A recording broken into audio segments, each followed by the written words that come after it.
सहसंबंध ज्ञात करने की विक्षेप चित्र या बिंदु चित्र रीति। इससे पहले हमने सहसंबंध ज्ञात करने की जो प्रमुख रीतियाँ थी उनका संक्षेप में अध्ययन किया था। अब हम प्रत्येक रीति का विस्तार से अध्ययन करेंगे। सबसे पहले हम देखते हैं विक्षेप चित्र या बिंदु चित्र रीति को। विक्षेप चित्र या बिंदु चित्र रीति के माध्यम से दो समंकमालाओं में परस्पर सहसंबंध की दिशा और मात्रा का अनुमान विक्षेप चित्र बनाकर किया जाता है। इस रीति के अनुसार स्वतंत्र चर मूल्यों को एक्स अक्ष पर और जो आश्रित चर मूल्य होते हैं, उनको वाई अक्ष पर अंकित किया जाता है।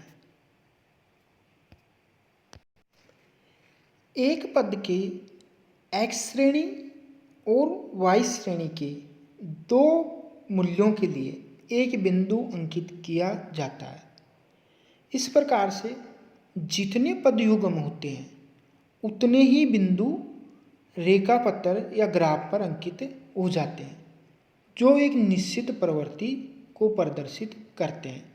और इस प्रकार के जो चित्र बनते हैं उन्हें ही विक्षेप चित्र या बिंदु चित्र कहते हैं। इसे यहाँ पर विभिन्न प्रकार के विक्षेप चित्रों को दर्शाया गया। विक्षेप चित्रों के आधार पर सहसंबंध चार प्रकार का होता है। पहला है सीमित सहसंबंध। जब विक्षेप चित्र पर अंकित बिंदु एक निश्चित दिशा में जाने वाले प्रवाह की भांति होते हैं तो दोनों चर मूल्यों में सीमित सहसंबंध पाया जाता है। विभिन्न बिंदु जितने एक दूसरे के निकट होंगे उतने ही सहसंबंध की मात्रा अधिक होगी, और वे जितने एक दूसरे से दूर होते जाएंगे उस स्थिति में सहसंबंध की मात्रा भी उतनी ही कम होती जाएगी। अब सीमित सहसंबंध धनात्मक भी हो सकता है या फिर ऋणात्मक। सीमित धनात्मक सहसंबंध उस स्थिति में होता है जब बिंदुओं की जो धारा है चित्र में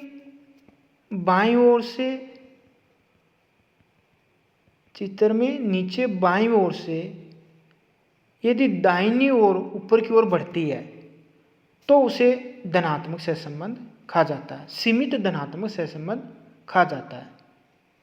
इस स्थिति में दोनों श्रेणियों के मूल्य साथ साथ बढ़ते हैं, यानी x और y दोनों श्रेणियों के मूल्य साथ साथ बढ़ते हैं। इसके विपरीत यदि बिंदुओं का प्रवाह यानी फैलाव बाईं ओर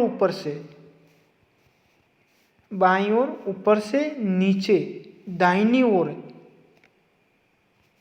बढ़ता है, दाहिनी ओर नीचे घटता हुआ होता है, तो उस स्थिति में सीमित ऋणात्मक सहसंबंध होगा। यहाँ पे जैसे चित्र ये सीमित धनात्मक सहसंबंध को बताता है। यहाँ पर जो बिंदु है वो बिल्कुल एक दूसरे के निकट हैं और ये नीचे बाईं ओर से ऊपर दाईं ओर की तरफ बढ़ते हुए है।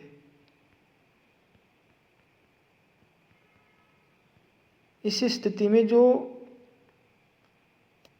बिंदु होते हैं वो नीचे बाईं ओर से ऊपर की तरफ दाहिनी ओर बढ़ते हुए होते हैं। इस स्थिति में जो सहसंबंध होता है वो सीमित धनात्मक सहसंबंध कहलाता है। दूसरी तरफ चित्र सी में ऋणात्मक सहसंबंध को दर्शाया गया है। यहाँ पर जो बिंदु होते हैं वो ऊपर बाईं ओर से नीचे दाहिनी ओर घटते हुए होते हैं। यहाँ पर भी जो बिंदु है वो पास पास में है। तो इस स्थिति में जो सहसंबंध होता है वो सीमित ऋणात्मक सहसंबंध कहलाता है। फिर है दूसरा सहसंबंध, दूसरी स्थिति सहसंबंध का अभाव। जब विक्षेप चित्र में विभिन्न बिंदु चारों ओर बिखरे हुए हो और उनसे कोई निश्चित प्रवृत्ति स्पष्ट न होती हो तो सहसंबंध का अभाव होता है। यहाँ पर चित्र बी में सहसंबंध के अभाव की स्थिति को प्रदर्शित किया गया है। यहाँ पर जो बिंदु है वो चारों ओर फैले हुए हैं, यानी ये चारों ओर बिखरे हुए होते हैं। अब इनमें कोई निश्चित प्रवृत्ति है, न तो इनमें घटने की प्रवृत्ति है न बढ़ने की प्रवृत्ति है, ये सिर्फ फैले हुए हैं या चारों ओर। तो इस स्थिति में दोनों श्रेणियों के मध्य में किसी प्रकार का कोई सहसंबंध नहीं पाया जाता, यानी यहाँ पर सहसंबंध के अभाव की स्थिति होती है। तीसरी स्थिति है पूर्ण धनात्मक सहसंबंध की स्थिति।